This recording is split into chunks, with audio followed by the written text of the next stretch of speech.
खरस्रोतार आसीथिबा बन्यारे लोकंक दुर्दशा कमुना ही प्रशासन जोगई देउथबा रंधा खाद्य पोक पड़िथिबा नै बन्या विपन्न अभियोग करिसेंति जहाकु नै असंतोष देखा दैछि। जाजपुर जिला बिंजारपुर ब्लॉक रो जरी नाउबांक नुआ महाराठारे होइथिबा घाई द्वारा हेक्टर हेक्टर जमी जलमग्न होइछि। अनेक गाँ जलमग्न होई रहिछि। लोकंक घरे पानी पसिथिबा बेले अनेक लोकंक पाखरे रंधा खाद्य पहुंची पारि नाही। सुखिला खाद्य खाई जीवन बिताउथबा बेले लोक माने असंतोष व्यक्त करिसेंति। आ जहा पाखरे रंधा खाद्य पहुंची ताहा अति निम्न मानर होइथिबा बेले भातरे पोको बाहरुथिबा अभियोग आसिछि। घेर जनता ये दृश्य हूँ जाजपुर जिला बिंजारपुर ब्लॉक रो जो खरस्रोता नदी रे जो बन्या सृष्टि जो घाई सृष्टि होता खरस्रोता नदीर जरी मारा नुआ मारा ठारे जो घाई सृष्टि होता तार शताधिक लोक एबे भी पानी घेर तेबे एटार अनेक उपस्थित अच्छा साधारण जनता जो माने वर्तमान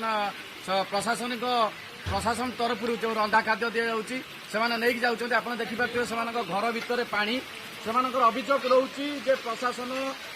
केवल जहाँ गाधुआ बेले जहाँ खाद्य दौर कि जहाँ सका राति जहाँ दौने कारण से रोषे करके खाई पारना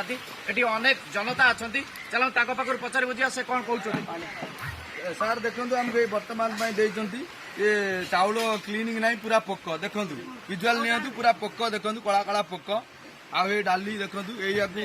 6 दिन रु 7 दिन हो दिया जाऊँगी ओली गाधुआ बेले सका ना आ राति भी ना प्राइवेट लोक सियाड़ आसुँच आसला बेलू आमर भी ये पंचायत आ सरपंच जो जी भी अच्छा विचार जो आईन अनुसार से कार्यकारी ठीक से करूना पानी पशिकी रही घर तो बाहरी पार्नु पानी कोड़ी भी जाई पार्नु खाइबु कौन से गाधुआ गोटा दौर भात डालमा खाइबा 2 टाइम भी खाइबा जो हैरान सब दूर पानी पीवा पानी सुविधा असुविधा कौन कहे सरकार कौन कहे सरकार को जाई देबु जे जो घाईटा एपर्यंत कहीं मरामत हेलानी गोटे 15 दिन हेलानी घाईटा मरामत होइतले कहीं पानी पसा ना घर आमे कहीं हैरान होइता लोक रहिले सेठी आमे हैरान हो जे आमे जनसाधारण लोक सरकार तरफ कौन जो आसुची पानी दौना पानी दिया जाऊ पुणी कहते पानी दौन सफिसीयंट पानी ना ना पानी पीवा दौन हो नहीं पानी आ खाइबा तो या देखिले जो खाइबाटा दौन से खाइबा नहीं किमिति आमे 8 दिन हेलानी पानी घेरे रही से कथा कि बुझुना प्रशासन अधिकारी माने आसुचंती को कौन केतला ना ना माने गाधुआले